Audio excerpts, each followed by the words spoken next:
Hello, guys, my well wishers, and my dear boys and girls. I have already discussed with you transformation of sentences part 1. Now, today's topic of discussion is transformation of sentences, but part 2.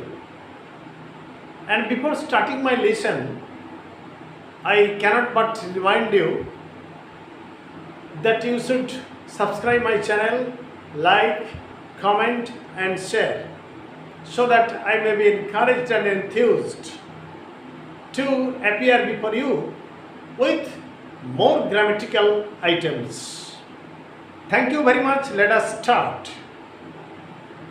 Transformation of sentences part 2. My first item is, I saw some workers who were digging soil.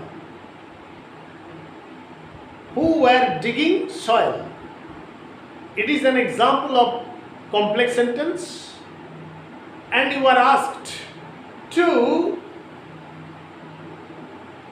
just convert it or transform it into simple sentence. Then how is it possible? From turning the sentence into simple sentence by omitting the relative pronoun and the auxiliary verb where. That is called, just this method is called participle phrase instead of relative clause. And when you omit relative clause, that is relative pronoun and related auxiliary verb, it will become a simple sentence. It is obvious, you should know. I saw some workers digging soil. Just this is an example of simple sentence. Again, I am repeating. Please note it down when you are listening to the video or you are watching the video. I saw some workers who were digging soil. That means I saw some workers digging soil. Who were must be omitted. Okay? It is called relative clause and it is converted into participial phrase. Okay, let us go to the second sentence. How many mangoes did you buy? It is an example of interrogative sentence, and you have been asked to change from active to passive voice. Then mangoes is object and you is subject. So mangoes will be changed into subject and you, that is the subject, will be object preceding by preposition. What should be the change?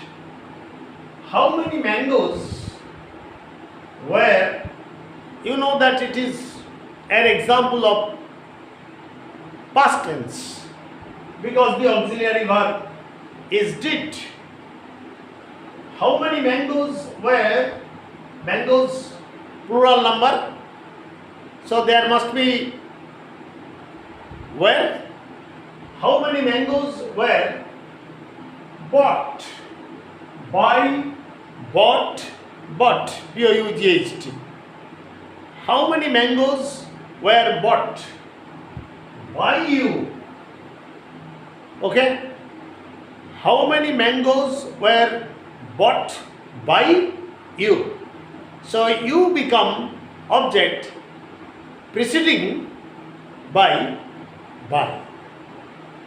Okay? Again I remind you to note them down in your exercise book when watching the video, because all these are the examples which are set not only in your class exam but also in any kind of competitive exam, railway, banking and any other competitive exams. However, now let us come to the third example. Mr. Roy is coming from Mumbai. Mr. Roy is coming from Mumbai. And now you are asked, please make it an interrogative sentence with where. Please make it an interrogative sentence by where. Okay? And it is a very peculiar construction. Where is Mr. Roy coming from? Question should be framed in such a manner that the answer is hidden in the sentence already given to you. Question should be framed in such a manner, in such a way that the answer is hidden or concealed within the sentence already given. So, what should be the answer? Only Mumbai. Where is Mr. Roy coming from? And the answer is Mr. Roy is coming from Mumbai. Okay. Now, let us come to the fourth example. Poor as he was, he bought a nice gift for his wife. Suppose it is his wife's birthday and he has bought a very nice gift for his wife. Poor as he was. Please follow me very attentively, carefully and meticulously. When as follows an adjective, it means though.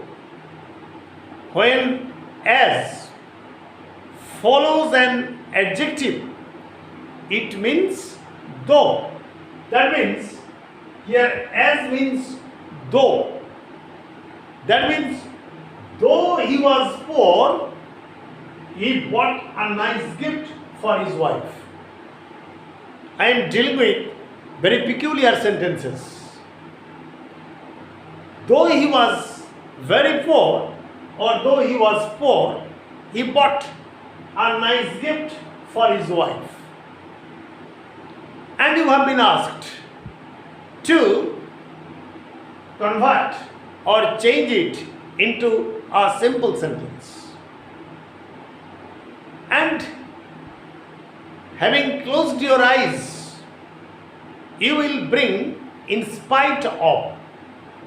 When there is though, you must bring in spite of. Then what should be the construction? In spite of being poor, in spite of being poor, he bought a nice gift for his wife. In spite of being poor, he bought a nice gift for his wife.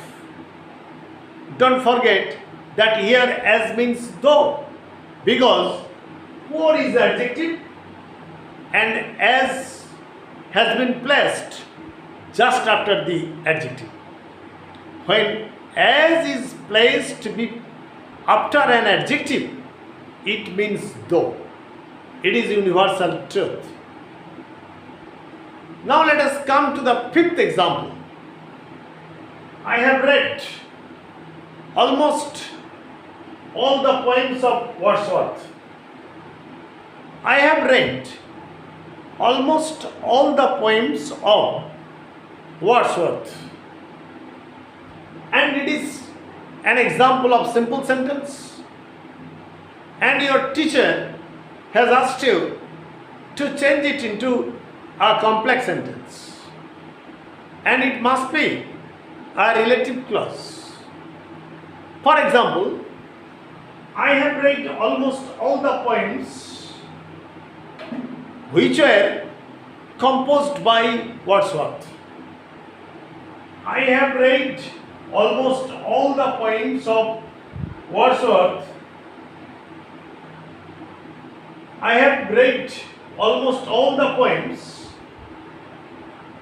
and you cut up of Wordsworth which were composed by Wordsworth. And if we analyze the sentence, it will stand thus: I have read almost all the poems, principal clause, which are composed by Wordsworth, subordinate adjective clause or relative clause, qualifying the noun poems.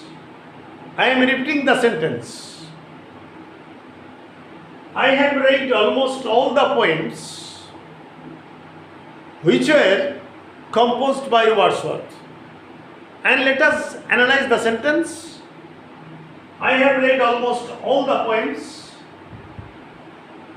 which were composed by Wordsworth. So, it is an example of relative clause or adjective clause. So, it is a complex sentence, and it is an example of simple sentence. Let us stop here, and I shall appear before you with many grammatical items, transformation of sentences like narration change, changing from active to passive, changing from interrogative to assertive, from affirmative to negative, and many other items. And I want to remind you that you should not forget to subscribe my channel, and stay safe, stay mellow. And I know that all of you are in festive mood, but don't neglect your studies. Thanking all of you. Good night.